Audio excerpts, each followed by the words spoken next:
The Who, Tommy, right now on States and Kingdoms.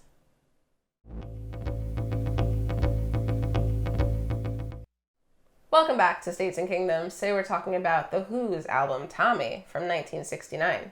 We haven't talked about The Who in a really long time, but we love The Who. Yeah, it was one of our earliest videos, was a Who ranking video. Kind of another band that we've sort of been saving, I think, in some way. We've been kind of holding on to these albums. Well, yeah. Waiting. Well, we have. We were holding Longing. on to the Kinks and the Who. Yeah. Until, we felt that we were more professional. Now's the time. Here we go.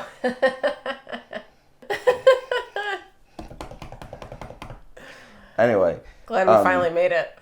No, really, I hadn't listened to Tommy in ages. I mean, the Who are, for both of us, really Don't talk for me.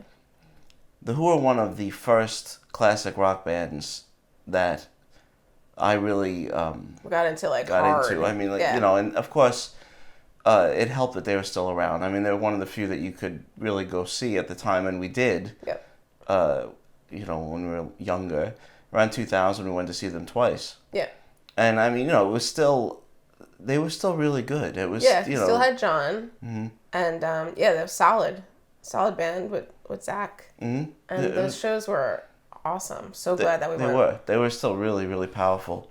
So that was, I'm happy because really haven't seen a lot of people that we missed a probably few. Should have. I mean, yeah, for sure, we could have gone to see more bands. Well, that's on us. I don't even remember hearing Tommy for the first time, and I don't know if you do either. It was a long time ago. Well, yeah. So my entry into Tommy was just catching the end of the movie version mm-hmm. on TV, late one night. It was on, and I watched it definitely from the middle, and it caught me. That movie is just so wild, mm-hmm. and I felt like, oh, I gotta get this album, and I did, and that was it. I loved it. It was definitely the first Who record I listened to. Mm-hmm. And so I listened to it. You had to. But then I also watched the movie a lot, and that probably explains a lot about me. And I don't know what exactly, and I'm not sharing anything. It's sometimes when I'm talking to you and you just start thrashing your head around for no reason, and then laying in beans. What? Laying in beans is something I don't know if I've ever heard that said. Well, she does. Well, she lays thrashes around. in beans. She thrashes, then she rolls around in beans. She bled in beans. I know. Think about that. I know. It's so gross. Gross yourself out with that. Yeah. Anyway. On the mirror. Channel your inner Anne Margaret.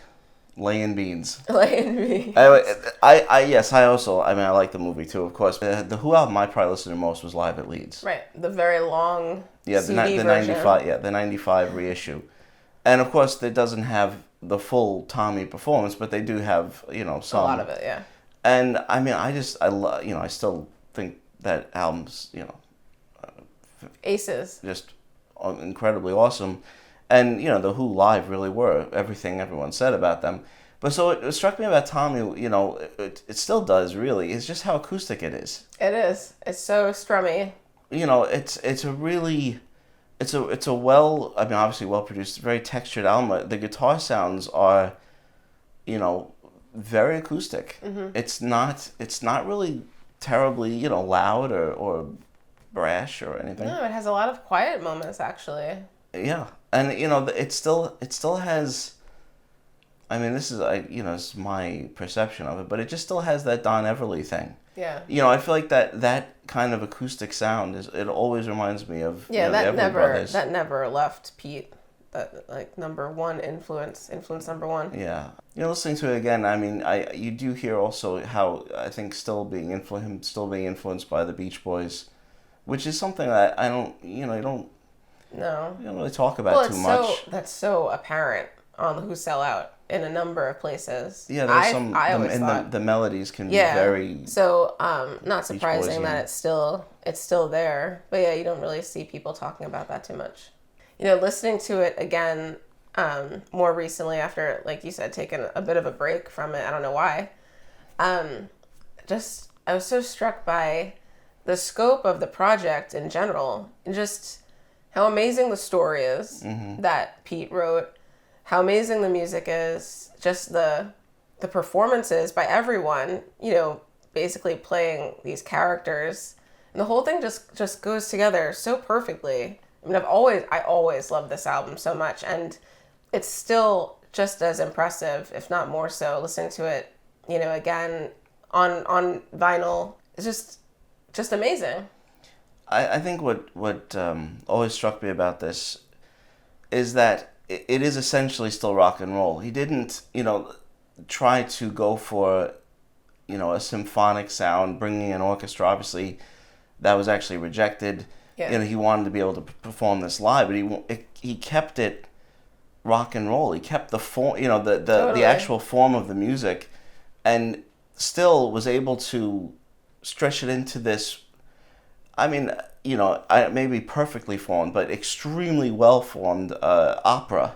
Yeah. And the story, I think one of the things that is so amazing about it is the story is, more poetic, more metaphorical, or symbolic, whatever you want to say, than S.F. Sorrow or Arthur.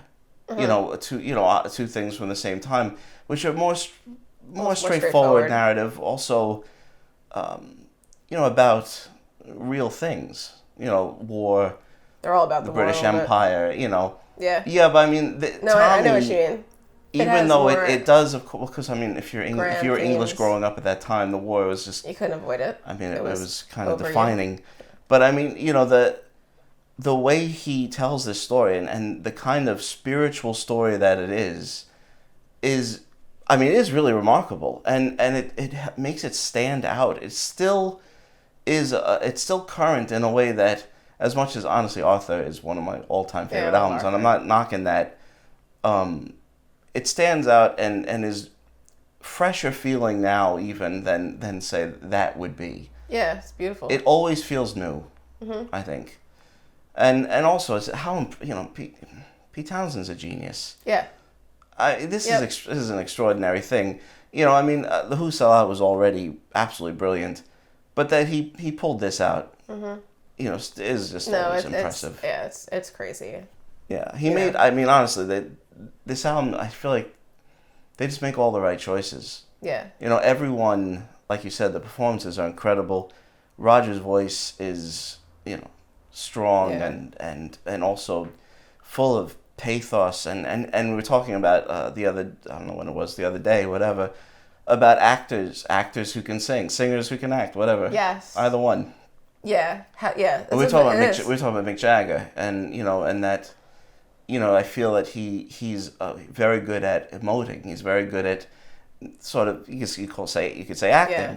And Roger Daltrey certainly is the same. Yeah, he's great. He's great on the album, and also just as an aside, he's really good in the movie. He is. He really took on that role of Tommy, and it really became part of him. At least that's the way it seems. And it really seems like, I mean, in a way, like that kind of came out of nowhere.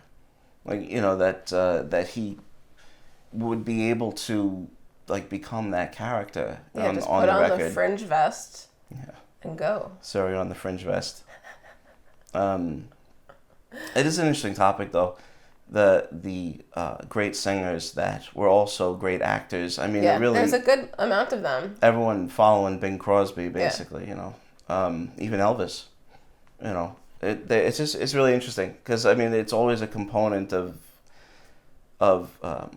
their singing. I mean, if you watch Frank Sinatra sing at any time, I mean, he's emoting and putting every emotion into that performance. Like 100% genuine seeming too. Anyway, I mean, but so Roger Daltrey has some of that. He's got it. And it just. It's a riveting performance, this album. At the same time, it's amazing how much Pete sings on this album. He sings a lot. And what they get out of that French horn. Of course, also, John Entwistle's songs are always, I mean, honestly, they always make me deranged kind of smile. And wonderful. Yeah.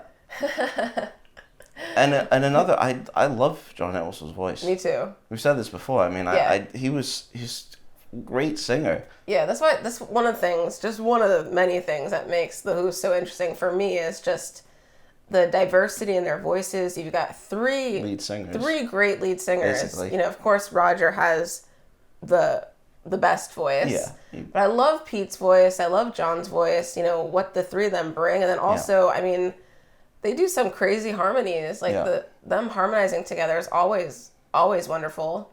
With John usually doing the highest part. The very high part. Which is funny. And that's one thing that was interesting when we put on one of the live performances of them doing Tommy, how the harmonies they were doing were different from the album, and just like, I don't know, it's just I think mostly, I mean, you know, because Roger's not just going to stand there. Yeah, Roger's going to sing. You know, he's going to sing, even if on the record he's not the one singing. Yeah, he's got to sing. You also have Keith miming the words in the back, which is always funny. Just to reiterate, though, I'm just in awe of how, like, economical the album is. There's nothing extra. It's seemingly almost impossible for a songwriter to keep it so sparse, you know, so, you know, and not want to have something, some embellishment, some kind of symphonic decoration, whatever you want to say. I mean, it just has none of that. It is in essence rock and roll. Yeah. With the structure of an opera. I think it's perfect. I really do. I can't imagine how you improve on something like this. I think it's beautiful. It has some really beautiful moments. The story is meaningful, and it's so well executed. I mean, there's parts of this album that even now, after listening to it for so long, I get chills. It's still exciting, especially the end listening to you part. I still find that so exciting. Mm-hmm. I think it's just great. I always think it's interesting too, you know, and I think we've touched on this talking about Genesis so much, you know, how much Peter Gabriel was probably influenced by this when he was working on the story for A Lamb Lies Down on Broadway, which or at least it was always in his mind. It seems like some way. Yeah. It seems like it. Why wouldn't it be? Well, yeah. I mean, it certainly was in there. Which is, you know, awesome. Yeah. But yeah, and that is interesting, of course. I mean, that this masterpiece led to that, which is a masterpiece, and it's actually kind of overlooked. I don't know why. But again, that's like that, like that's a different band. It's funny because like this was my first Who album, my first real Who album that I got into. Lamb Lies on Broadway was my first Genesis one. You mentioned Author, which was my first Kinks album. All right, fine. It's all about you. Maybe I'm a little more dramatic than I thought I was. What's your favorite song on Tommy? I cannot possibly pick a favorite song on this. I always loved Amazing Journey. I don't know if it's my favorite. I mean, Amazing Journey and Sparks is that, you know, exciting moment that Russell Crowe, whatever his name is, Cameron Crowe, you know, put in that movie. What's it called? Wait, Heroes. Just Vanilla Sky. Vanilla, almost vanilla. Almost vanilla. Almost famous. You know, of course. The point is it just all flows together so perfectly. That's the thing. So I mean, it's one piece of music. You know, I mean, the individual songs. You know, it's still. You know, I love John Entwistle songs. Of course, they're, you know. Fiddle About, yeah. Yeah. It just has such a great melody. Yeah, it does. The descending line is it's so good. It's awesome. I love all his songs, even, you know, the early ones, Whiskey I'm Man. Free is of course you know, is a great you know, song. I just can't pick. Yeah, the point is that, you know, you can listen to individual songs, but it is just one piece of music that you put on. Yeah, I never saw a Broadway production of it, so I can't comment on that. But just you know, the record and the movie, although very different, both super fun. Yeah, well. The album is, of course, amazing. Amazing. Thank you so much for watching. Hope you enjoyed our discussion of Tommy. Please let us know what you think of this album in the comments. Make sure to like and subscribe, and we'll see you next time.